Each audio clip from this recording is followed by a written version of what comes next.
Hello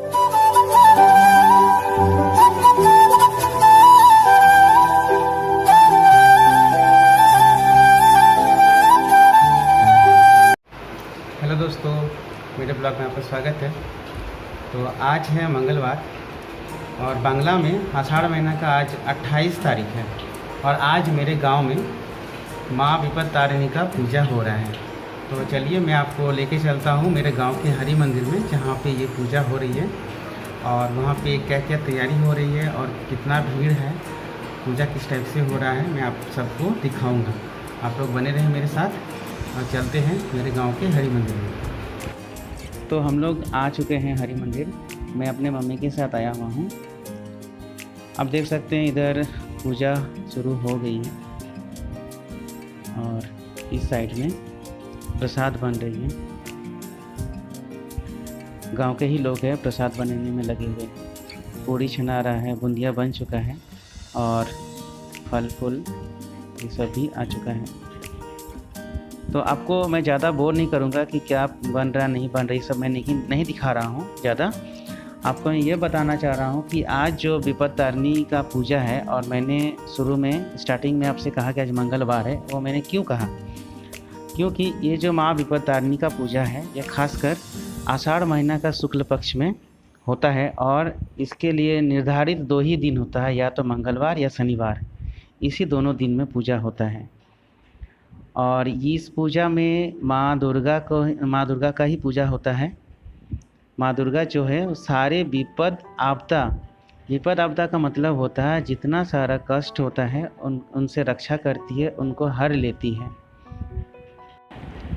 विपत्तारिणी व्रत के पीछे भी एक कहानी है, वो मैं आपको सुनाना चाहता हूँ। हुआ यूँ कि एक बार नारद मुनि कैलाश पर्वत गए थे, तो उन्होंने भोलेनाथ से कहा कि हे प्रभु, ऐसा क्या व्रत करे, ऐसा क्या पूजा करे मनुष्य कि उनको सारा विपद से, सारा आपदा से सुरक्षित रहे। तो उन्होंने भगवान ने कहा कि घर की जो महिला होती है, शादीशुदा महिला होती है, जी हाँ, ये जो पूजा है ये शादीशुदा महिला लोग ही कर सकती हैं। जो महिला होती है वो इस व्रत को करे तो उनका पूरा परिवार सुरक्षित रहेंगे और सकुशल रहेंगे। तो उन्होंने एक कथा बताया, जो कि प्राचीन काल में एक बृहद राज्य में राजा रानी रहते थे। रानी की एक दासी थी जो कि जात से चमार थी। तो रानी के मन में उत्सुकता हुई कि उनको गो मांस देखना है। तो उसके लिए उन्होंने चमार जो दासी थी उनसे आग्रह किया कि आप मुझे छुप छुप के गो मांस ला के दिखाइए, मैं देखना चाहती हूँ। तो उस दासी ने रानी का जो आदेश था उसका पालन करके उन्होंने छुप छुप के ला के रानी को दे दिया, दिखाया। तो इस बात का भनक राजा को पड़ गया। किसी और ने छुप छुप के राजा को बता दिया कि रानी ऐसा कर रही है, गो मांस मंगाई है और अपने कक्ष में रखी है।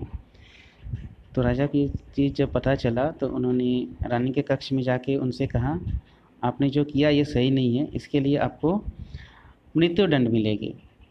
रानी ने कहा कि नहीं जी नहीं, मेरे पास ऐसा कुछ नहीं है, मेरे पास फल फूल ही है पूजा करने के लिए।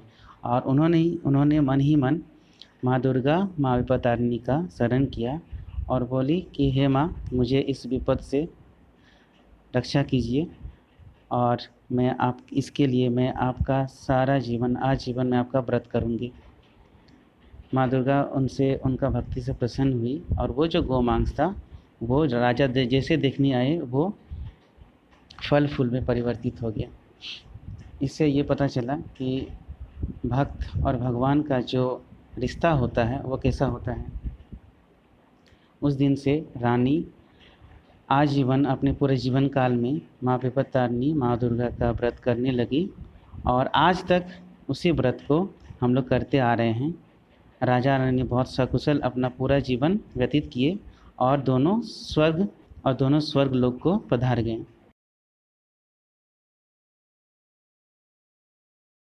इसी प्राचीन कथा से हम लोग को ये पता चलता है कि अगर भगवान को अगर सच्चे मन से बुलाया जाए तो किसी न किसी रूप में हमारे पास ज़रूर आते हैं और हमारे जितने भी कष्ट होते हैं सबको हर लेते हैं।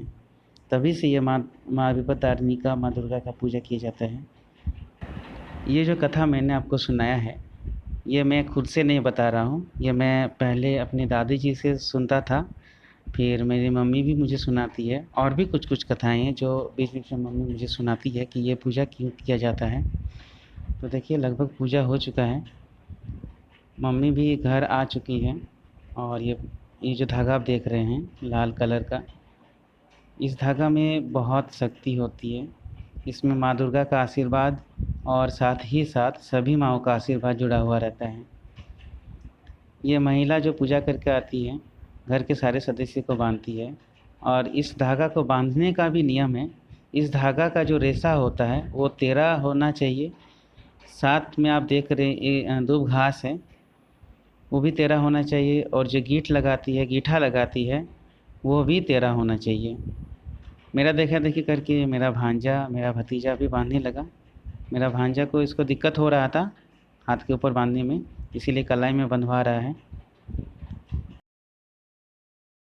तो आशा करता हूँ आज का विपत्तारिणी पूजा आपको अच्छा लगा होगा, और माँ विपत्तारिणी का आशीर्वाद आप सबको मिले, और आप इसी तरह मेरे ब्लॉग में बने रहिए, सपोर्ट करते रहिए।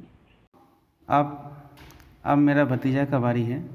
इसने भी हाथ के ऊपर ऊपर नहीं बनवाया है, इसने भी कलाई पे बनवाया है ये जो धागा है। और आप लोग एक बार कमेंट में प्रेम से बोलिए जय माता दी।